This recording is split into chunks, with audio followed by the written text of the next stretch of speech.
Because of his elderly appearance, perverted behavior, and general aloof goofball nature, Master Roshi isn't always taken seriously. However, anyone who messes, challenges, or questions the old turtle hermit quickly learns that there's more to him than meets the eye. In fact, there are plenty of moments where Master Roshi was underestimated that show he's much stronger and much more powerful than he looks. So today, we'll take a look at some of these moments. The first Kamehameha. During Master Roshi's first appearance, there wasn't much reason to think of him as more than a weird old man, and this continued when he showed up to put out the fire on Fire Mountain.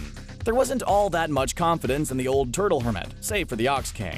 Suffice it to say, everyone who watched Master Roshi climb up that wall, take off his shirt to reveal a tired old body, and begin to perform the Kamehameha weren't expecting much. However, they were all more than surprised when he buffed up to his max power form and shot forth the first Kamehameha attack in the franchise.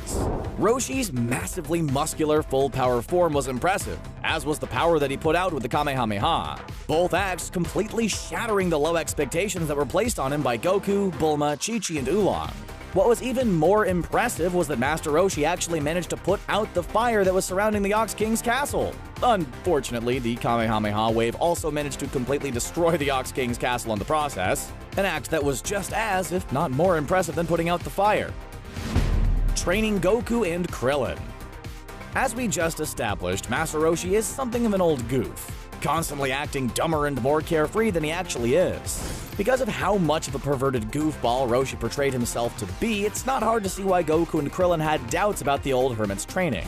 After passing his tests and bringing home lunch, Goku and Krillin began training under Master Roshi, but the training wasn't quite what they thought it would be when they signed up for his tutelage. Both Goku and Krillin thought they'd be learning martial arts moves and how to punch and kick and all that good stuff, which is to say, when they were assigned labor-based training, they were confused, thinking Master Roshi to be less wise than they expected. As it turns out, Goku and Krillin severely underestimated the training of Master Roshi, thinking it strange and unrelated to fighting. That is, until they discovered the effects of the training, finding themselves to have great strength that allowed them to breeze past the preliminary matches in the World Martial Arts Tournament. Defending his island. There's no doubt that Goku was the real star of the Red Ribbon Army saga, both because he's the main character of the series and because he's basically annihilated the entire army without breaking a sweat. However, Goku wasn't the only one who got to bring the smackdown to members of the Red Ribbon Army during this saga. Master Roshi also got to open up a couple of cans of whoop-ass on the evil soldiers when they came to his island in search of the Dragon Balls. Roshi not only caught every bullet that was shot at him, he also knocked out the soldiers and Captain Dark, completely clearing the threat of the Red Ribbon Army from his humble hermit island. We have no doubt that since the soldiers aimed their guns at him, they thought Master Roshi was incapable of overcoming the might of the Red Ribbon Army and their superior weapons. However, as we all know, these weapons did nothing to stop the great Master Roshi, who easily defeated the soldiers and Captain Dark.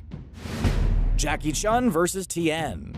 We wanted to cover all of Master Roshi's exploits as Jackie Chun in order to show how much the old hermit had been underestimated when competing in the World Martial Arts Tournament. But there's one fight in particular that we wanted to spotlight to show how badass Master Roshi can be when he's really bringing his best to a battle: his match against Tien. This fight is significant for one big reason: the fact that Tien finally gave Roshi a reason to retire his Jackie Chun disguise. This was because Tien proved to be strong enough to give Goku a challenge later on, which was the whole purpose for the Jackie Chun disguise. This shows just how strong Tien was at this time, and as such, it shows how arrogant the Three-Eyed Warrior was. Because of his arrogance, he had no reason to believe Jackie Chun would prove to be a challenge, but he learned otherwise when Roshi gave him a test of power to see if he could provide Goku with a challenge. Suffice it to say, Tien severely underestimated Master Roshi's strength. The Evil Containment Wave. Master Roshi might seem carefree and laid back, but he's got a dark past behind his goofy ways. As most know, the old master was once a student himself, studying under the great master Mutaito. Mutaito and Roshi fought against King Piccolo when the evil demon first rained his might down upon the world. However, while Mutaito was able to defeat King Piccolo, it came at a cost. Using the Evil Containment Wave to seal away the Demon King ended Mutaito's life. Master Roshi suffered the same fate many years later, the showdown between him and King Piccolo also serving as one of the many moments in which the character was underestimated. There's a lot of reasons that King Piccolo had to underestimate the old turtle hermit. one of which being that the Demon King was massively powerful. Because of this power, King Piccolo had no reason to believe that Master Roshi could take him down, but he was very surprised to discover that Master Roshi could perform the technique that he had gone out of his way to rid the Earth of, the Mafuba. Fighting the Frieza Force. By the end of the Piccolo Jr. saga, Master Roshi came to the conclusion that with Goku around, he could retire from being one of the world's protectors. As such, all throughout Dragon Ball Z, Roshi became a background character and wasn't much more than a source of comic relief through his perverted antics. However, Master Roshi did manage to return to relevance in the Dragon Ball universe when Dragon Ball Super came around, specifically when the Golden Frieza saga rolled through.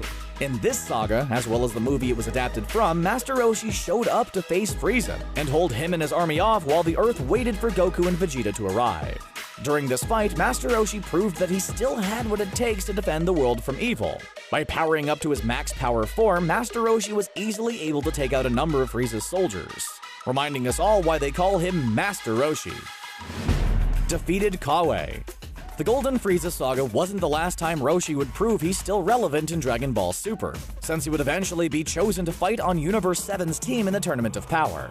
Knowing he had to compete, Master Roshi sought to rid himself of his major weakness, his perverted ways. Master Roshi managed to do exactly that, finally learning to control himself around beautiful women.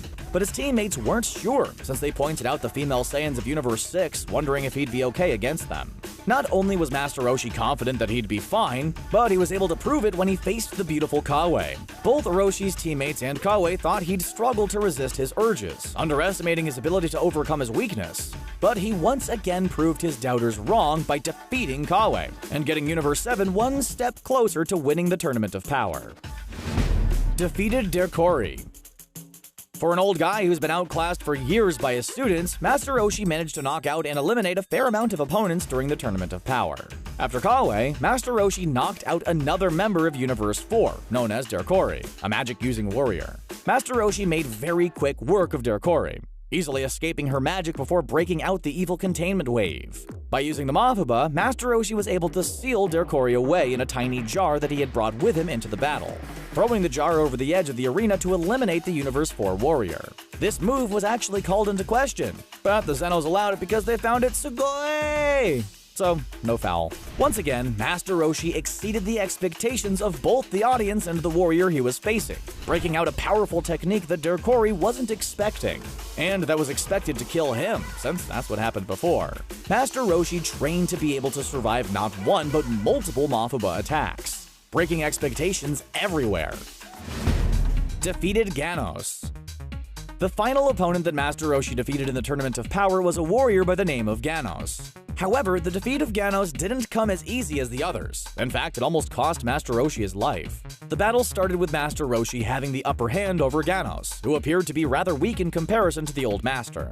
However, Master Roshi's advantage was soon taken away as Ganos transformed into a more powerful version of himself, making his defeat much harder to achieve. Thus, Master Roshi broke out his trump card, powering up his max power form and using what was known as the Life Force Kamehameha.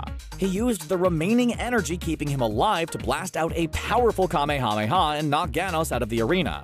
This gambit managed to work for Master Roshi, but it almost killed him, leading Goku to rescue him with a little jolt to ki, shedding tears as he did so, since he was afraid he lost his first teacher. Without a doubt, Ganos thought his transformation and the power that came with it had guaranteed him the win, but Master Roshi showed he was not to be underestimated. Battled Frost. The final entry in this video is also the last major act that Master Roshi did in the franchise thus far, fighting Frost. While Roshi didn't actually defeat the alternate universe version of Frieza, he did manage to hold his own against the ultra-powerful warrior. The battle started when Roshi stepped aside to rest after his near-death experience, hiding amongst some rocks. Frost, ever the unfair fighter, decided to attack Roshi while he was still weak and unable to fight back. Roshi, however, wasn't going to just sit there and take it, and despite being injured and low on energy, he bulked up to his max power form and gave Frost a run for his money. This surprised both us, the viewers, and Frost, who wasn't expecting Roshi to fight back with such strength. What was even more unexpected was the fact that Roshi broke out the evil containment wave once again in an attempt to capture Frost. And while his injured shoulder prevented him from aiming properly, he still managed to take Frost by surprise. Suffice it to say, Frost underestimated Roshi, and due to his great power and quick thinking, Lord Beerus praised and respected the old master, making it clear that he too didn't expect him to do too much for Team Universe 7. So, there you have it, all the times where Master Roshi was heavily underestimated, only to prove his doubters wrong in the end. Did we leave anything out? Which moment was your favorite? Let us know in the comments below, and don't forget to subscribe to CBR for more Dragon Ball videos. Thanks for watching.